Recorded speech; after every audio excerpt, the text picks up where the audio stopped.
half of Gaza's buildings have been demolished, and the tunnels have been flooded with salt water, which will damage the soil permanently. People who are dying of hunger and starvation and thirst, and then near epidemic conditions. They keep saying that Hamas is to blame for 100% of the killings that are taking place in Gaza. They're also claiming that Israeli Defense Forces are the most moral army in the world. And at the same time, as soon as the war began, the defense minister of Israel called the Palestinians animals. It's evident they're not no longer interested in decimating Hamas. It's more of, completely ensuring that they ethnically cleanse of all the inhabitants of Gaza. It is the 21st century, and for the very first time, I believe that we are witnessing a genocide happen live in front of us. The US is not doing anything to stop this almost Mongol style invasion of Gaza, or Attila the Hun, in which you're on a rampage, you kill everything that moves. Nobody is spared, regardless of their age, their gender, whether they're a child or an adult. So humanitarian considerations have been awakened in the Democratic Party, which is, of course, the party of Joe Biden. Hello, everyone. My name is Nauraiz Rana, and I'll be hosting today's program on New Wave. Joining me today for this discussion is Mr. Ahmad Faruqi, who is an economist and a defense analyst, and he also happens to be a political columnist who's been writing for the Friday Times for quite some time. Thank you so much for joining us today, Mr. Ahmad Faruqi Saab. My pleasure. Thank you for inviting me. And thank you. The pleasure is all ours. So just very recently, you published an article which was titled as "Between Rock and a Hard Place," referring to the U.S. voter base, especially the Muslim voter bank of the Democrats, and how they feel disenfranchised with the entire situation that is evolving pertaining to the United States' role in Israel's war on Gaza. So before I turn to you and we delve deeper, I just want to set the stage a little bit. It has been over 5.5 months, since October 7th, when Israel began its onslaught. And since then, a lot of evidence has come to the forefront, which highlights how staggeringly Israel has violated possibly every international humanitarian and international law as well. There's been indiscriminate bombing. They've taken collective action, collective punishment on the innocent population of Gaza. And more so, the events of their onslaught on Al-Shifa Hospital, the evidence that has come is just is horrifying and is harrowing. They've indulged, they've raped women. They've engaged in executionary style killings, in torture, and they've taken kids hostages. They've taken innocent men hostages, stripped them naked, and made them parade on the streets of what was their land. So all of this has been going on for over the almost 6 months now.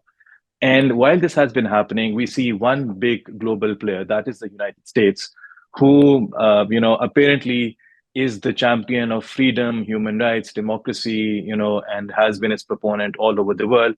But it has continued to enable Israel, both by according them financial as well as diplomatic impunity, which renders Israel the entire power to carry on this onslaught. So, but some analysts also claim that the U.S. role is not just of an enabler.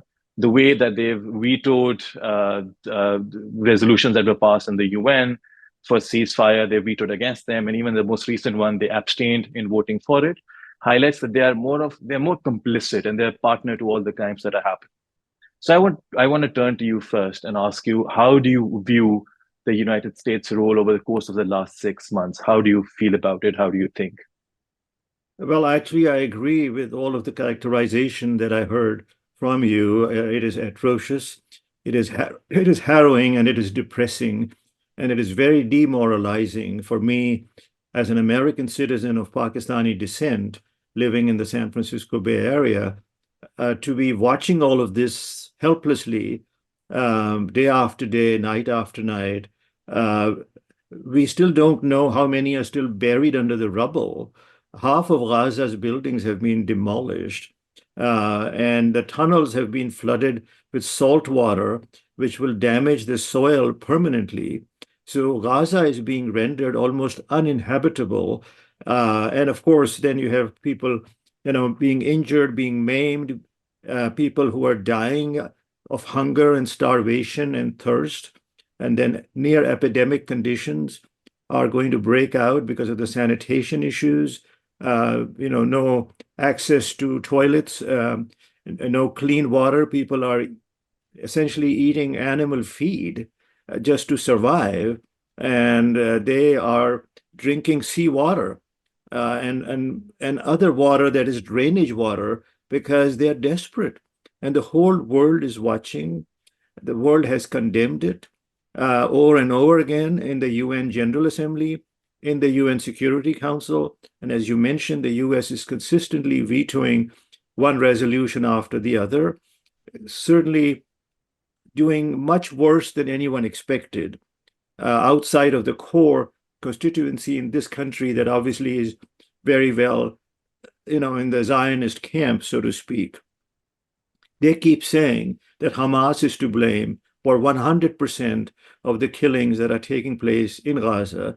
They're also claiming preposterously that the Israeli Defense Forces are the most moral army in the world. And at the same time, as soon as the war began, the defense minister of Israel called the Palestinians animals, human animals. And so when such terminology is being used and rationalized and being spread in the Western media, not just in the US, where certainly that is the dominant motive, but also in the United Kingdom. So those two countries really, along perhaps with Germany and Austria, stand out as the only countries really supporting Israel. I mean, even Canada, Australia, Japan, and Spain, and other countries that are traditionally American allies have parted company with the US on this issue because it is very clear that what Israel is doing has very little to do with Hamas.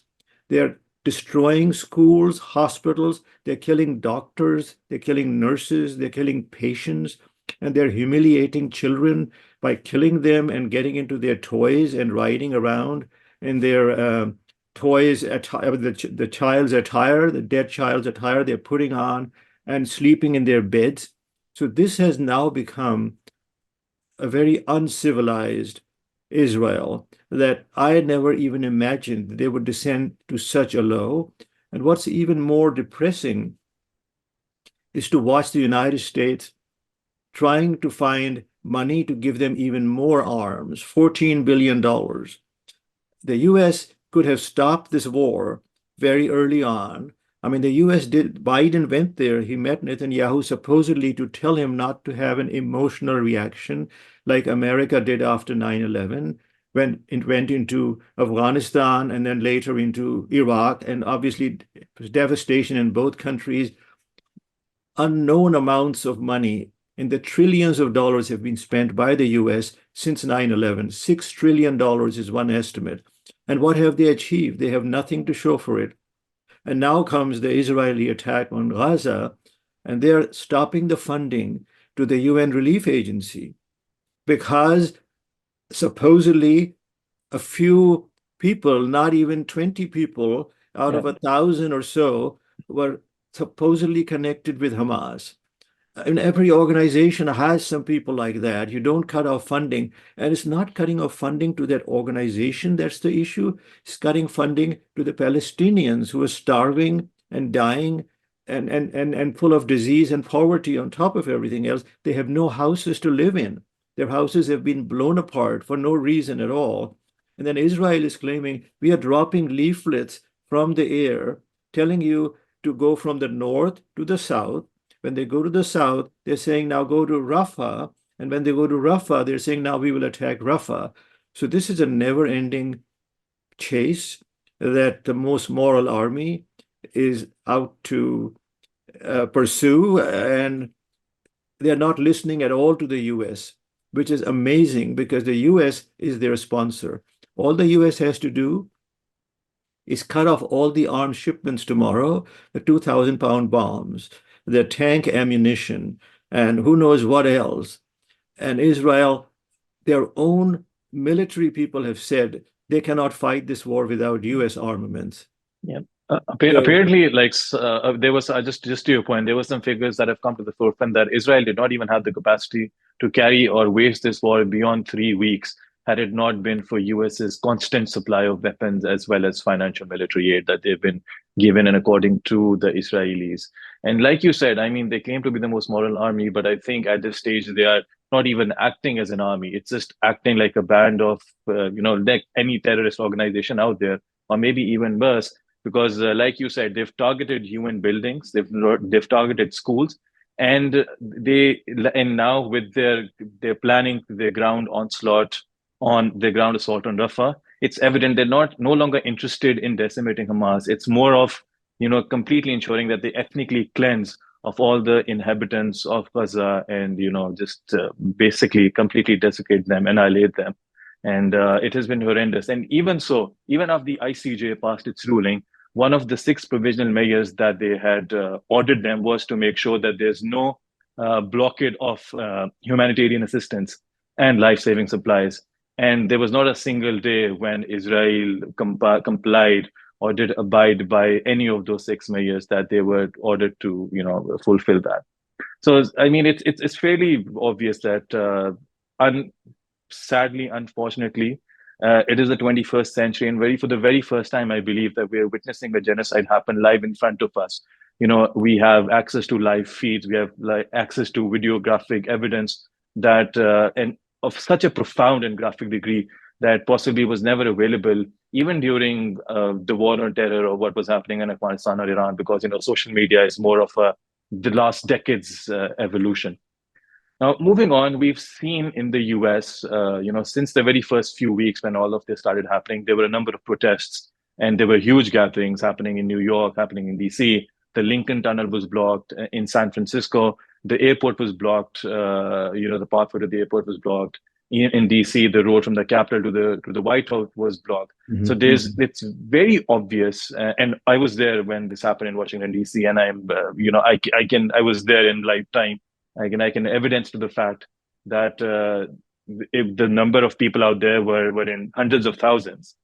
But despite all that, we see the US consistently not pulling back, and a lot of their senators, a lot of their congressmen coming and making very aggressive statements in favor of Israel. And they still perpetuate the same narrative that Hamas needs to be, it's a war against Hamas and Hamas needs to be decimated and it won't end before that.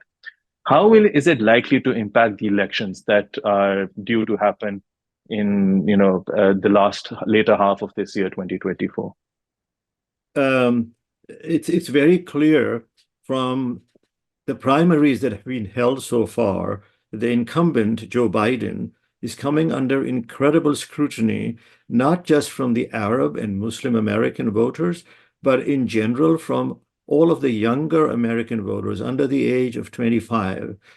These people are very much into humanitarian conduct, and they are very offended by the fact that the US is not doing anything to stop this almost Mongol-style invasion of Gaza, or Attila the Hun, in which you just, on a rampage, you kill everything that moves.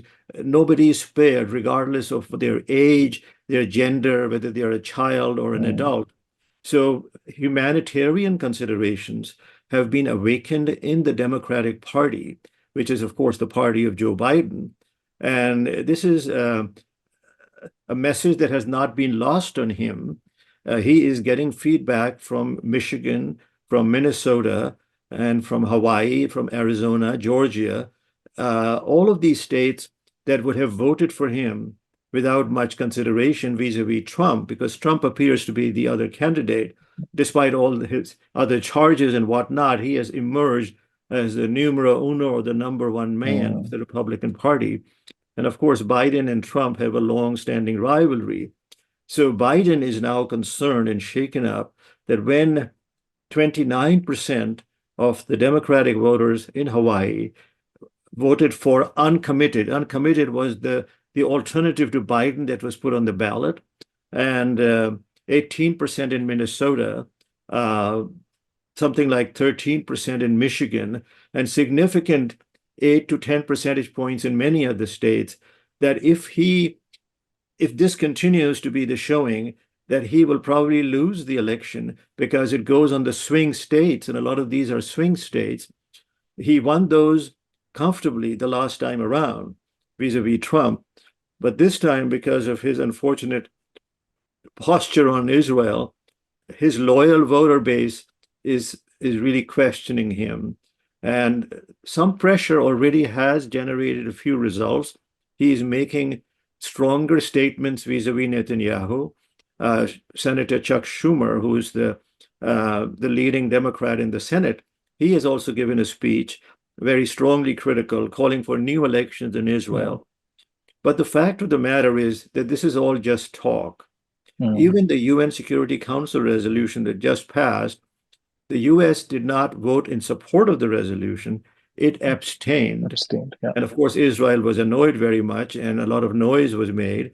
And so what has been the Biden response? The response has been, our policy has not changed at all. Okay, so you decided not to veto it, you abstained, and that is not a change. And then they come out and say, this resolution is not binding on Israel. So they're trying to have it both ways.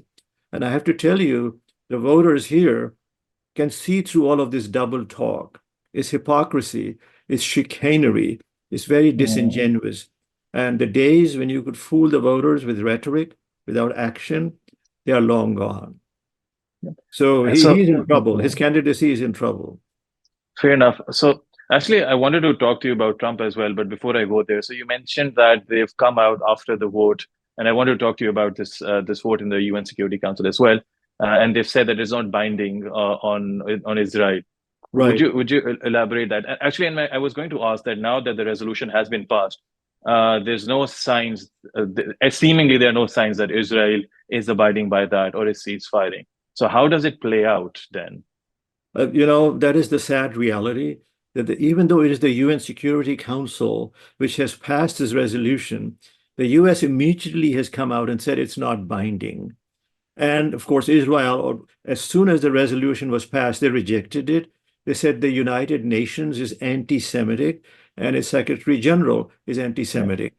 If South Africa, as we know, is pursuing the matter at the International Court of Justice and pursuing it very, very well, very eloquently, and honestly, I'm saluting the South Africans, and I'm wondering what happened to the Muslim countries and the Arab countries. Where are they? They're not even visible anywhere. So that's another issue altogether. But South Africa has raised this issue. The US has condemned South Africa as not knowing what genocide means, and so on and so forth. And then, of course, Israel is now accusing the US of not supporting it. So it's a bit of a mess. As far as the UN resolution goes, just to answer your question, as your viewers will probably remember, in 1967, there was the 6-Day War.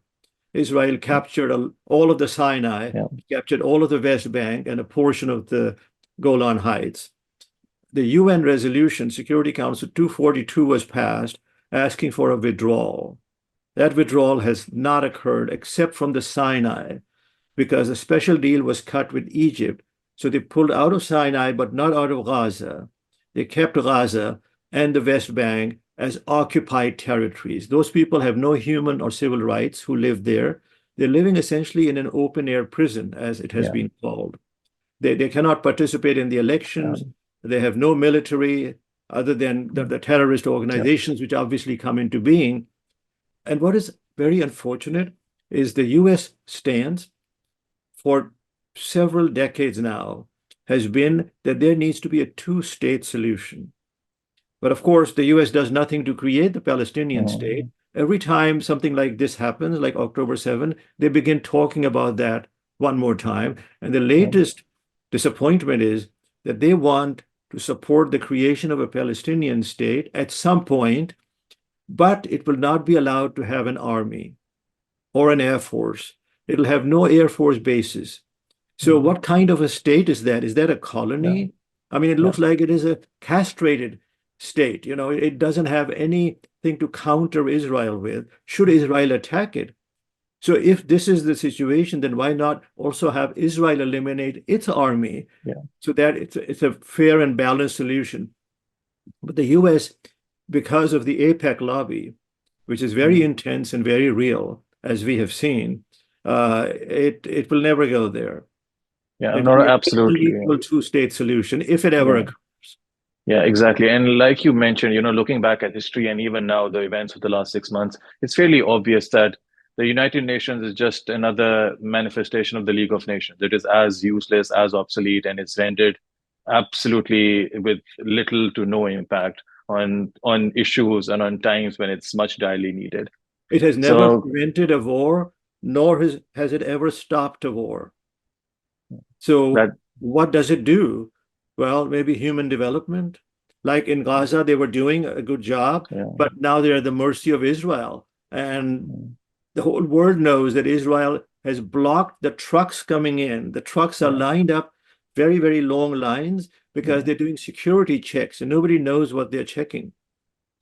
No, absolutely. I think it has actually exposed not just the UN, but has exposed a lot of countries, the Western world, like I initially mentioned, those who claim to be champions of human rights, of freedom, and of liberty and democracy and whatnot, and they've waged wars based on those fundamentals because they do not align with their ideology and their thinking. At this stage, when all of these principles, these fundamentals, are crashing down as profoundly, as obviously that they could possibly can be, they're just siding with the bully in this case. It's quite unfortunate. So now coming back on the United States domestic and political environment, the best, not the best, I would say, the only alternative that the US voters have to Biden is Trump.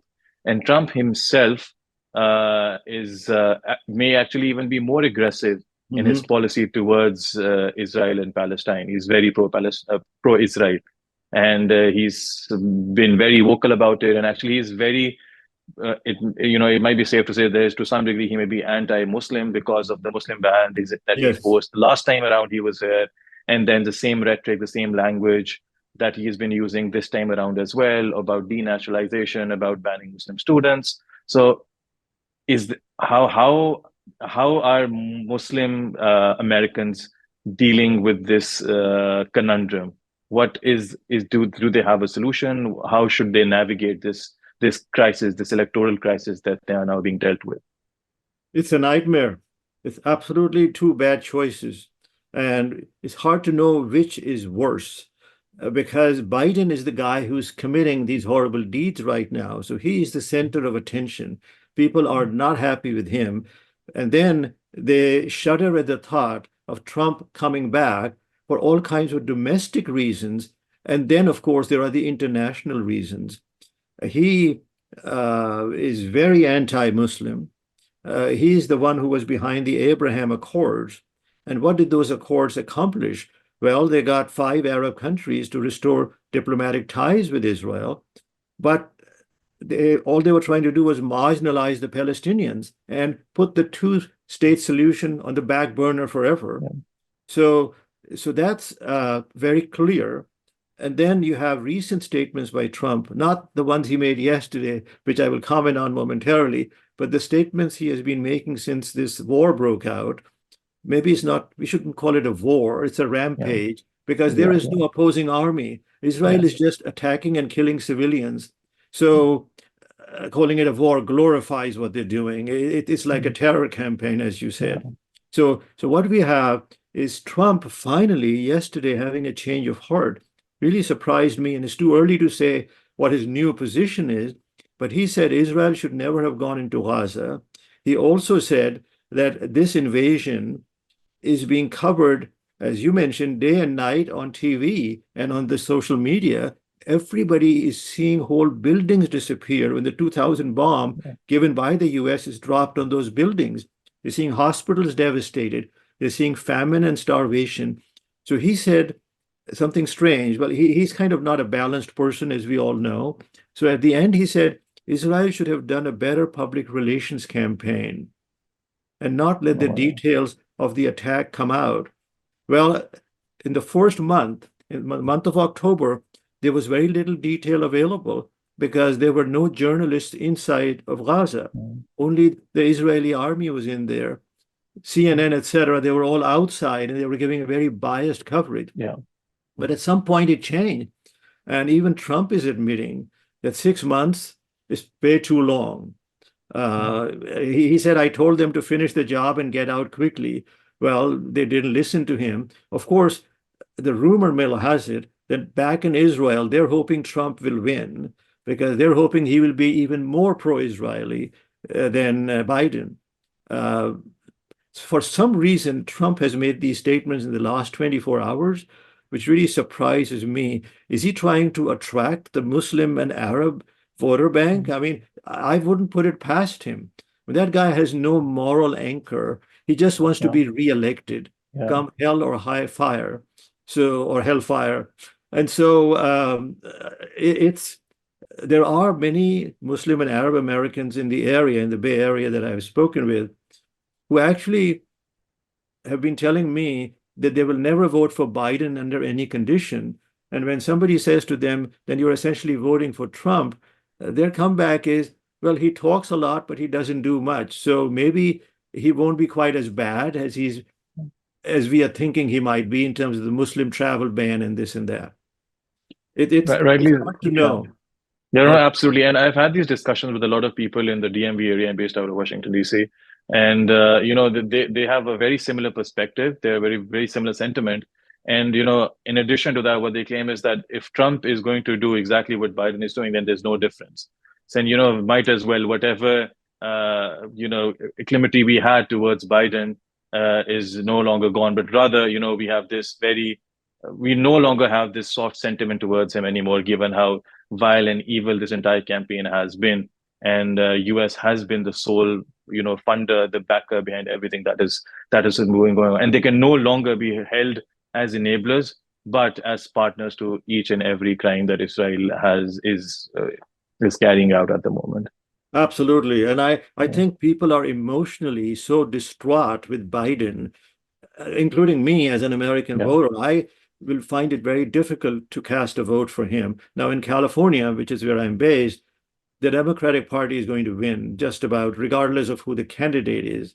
So it probably doesn't matter who I vote for. But as an issue of principle, Mm. many people like me will not vote for Biden unless he changes his position dramatically in the next 2 or 3 months.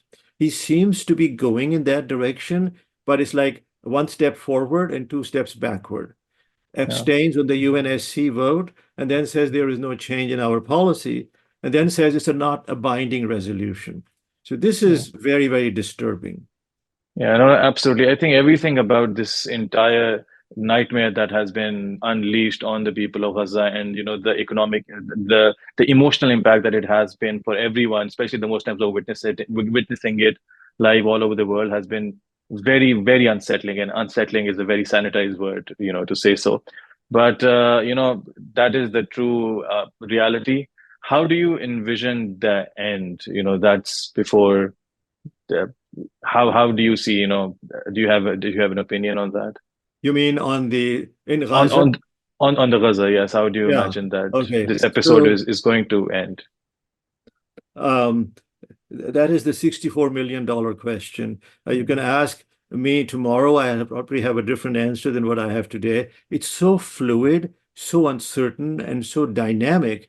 It really all depends on how much influence the US puts on Netanyahu to stop the war. And Mm. there are rumors, again, based on what I'm reading in the Israeli press, like the Jerusalem Post and the Times of Israel, that the coalition is about to fall apart because the very right-wing elements are not happy with what the US is saying, and they're Mm. thinking that Netanyahu is now kowtowing to the US more than he ever has done in the last 6 months. And so if that coalition breaks apart, then the domestic support for this war in Israel may begin to deteriorate. I mean, the hostages are still the big issue. They have not been returned. And many of the families of the hostages and their friends and relatives are very angry with Netanyahu. Remember, he had all of those Yeah. issues, Yeah. domestic issues, before the war broke out. He wants to stay in power as long as possible. And this war has given him that ability because if the war had not taken place, so in a sense, Hamas played into his plan, rightly or wrongly, that's what they Mm. didn't anticipate. And I'm honestly surprised that Hamas did not have more military power at his disposal to fend off the invasion when it occurred. I personally think I understand why they did it. A lot of, I mean, they are prisoners, open air prison, etc. But they probably miscalculated the severity of the Israeli response. I mean, so many Palestinians have died or been wounded or become Mm, orphans or lost their children that the grief is enormous. mm, And if you think about the cost benefit analysis of attacking Israel on October 7th, I think it has to be shown to be negative for the Palestinians. absolutely, yes. Having said that, there is no reason why Israel did what it did. It Yeah. has to be condemned. And I hope the pressure from within Israel and from the US will result in the Rafah invasion not happening. Now, keep in Mm, mind the UN Security Council resolution is only for 2 weeks. It is only for Ramzan or Ramadan, yeah. ceasefire. And before we know it, it'll be Eid al-Fitr. And then will he have a license to kill again? Yeah. He's not stopping anyway. I just don't know how to control that man.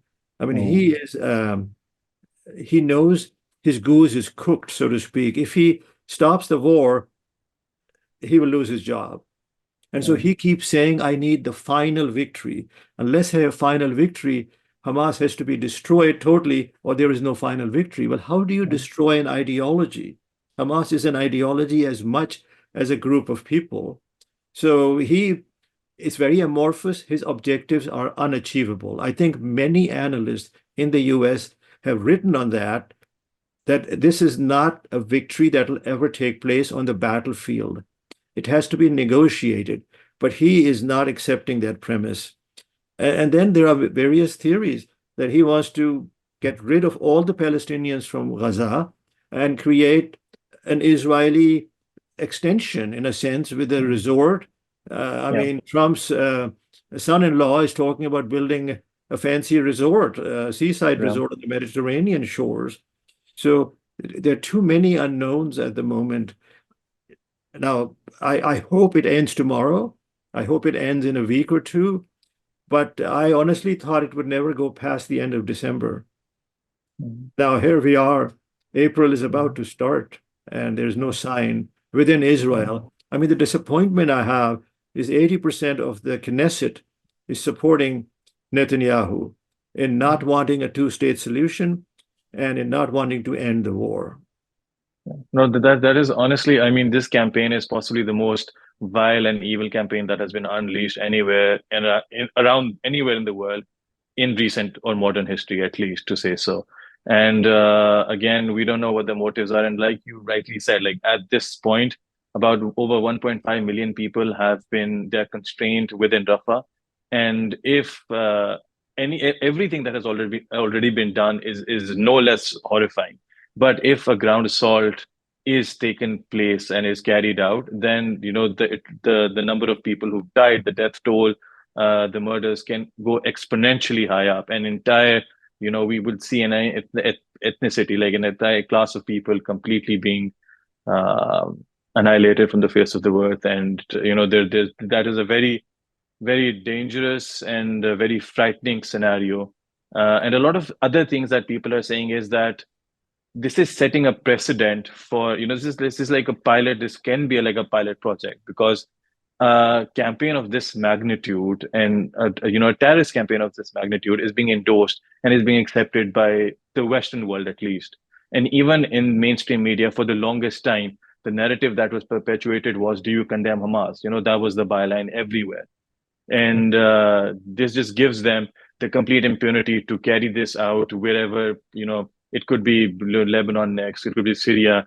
And I believe they will have this endorsement that, we got away with it the first time. There's unlikely anything else or anything different is going to happen if they embark on a similar campaign. I mean, and there are theories that they want to go all the way to the Euphrates River on one side and the Nile on the other. The extreme right-wing elements are Mm, openly talking about it.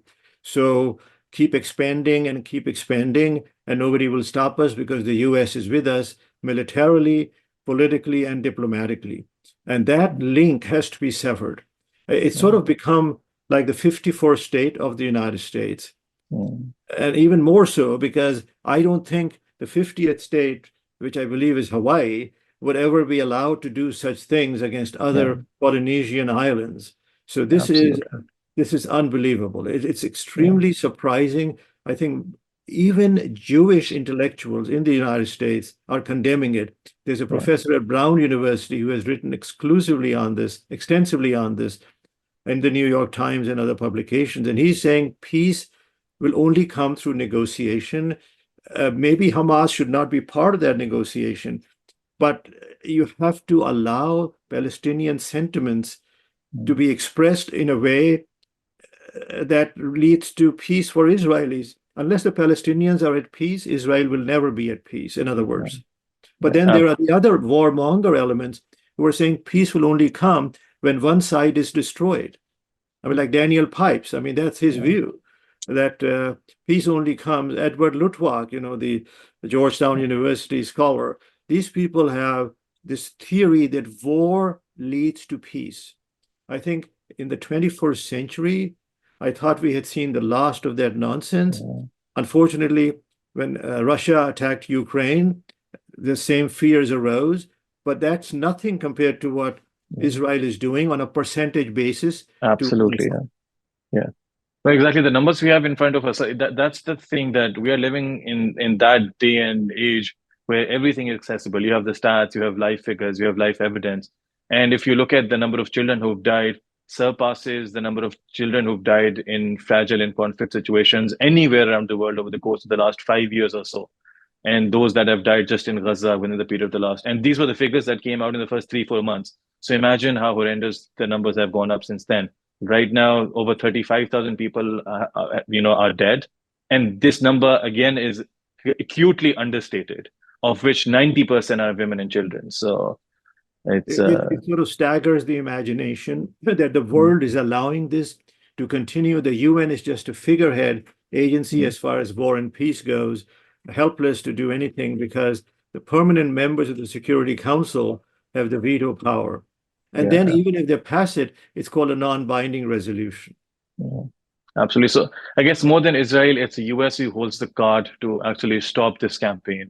Only that they need to is just disassociate themselves from Israel and stop giving them the green light and the diplomatic and the financial backing funding that they bring. I think we will see a big change as the younger voters become the majority voters in a couple of decades. I'm hoping it'll happen sooner than that. Yeah, perfect. All right. On that note, thank you so much, Ahmed Saab. It was not the most light-hearted conversation, but it was important to talk about these issues and bring them to the forefront. So thank you for your time and for your insights, which which were quite amazing. I appreciate that. Yes, it's a very sober conversation.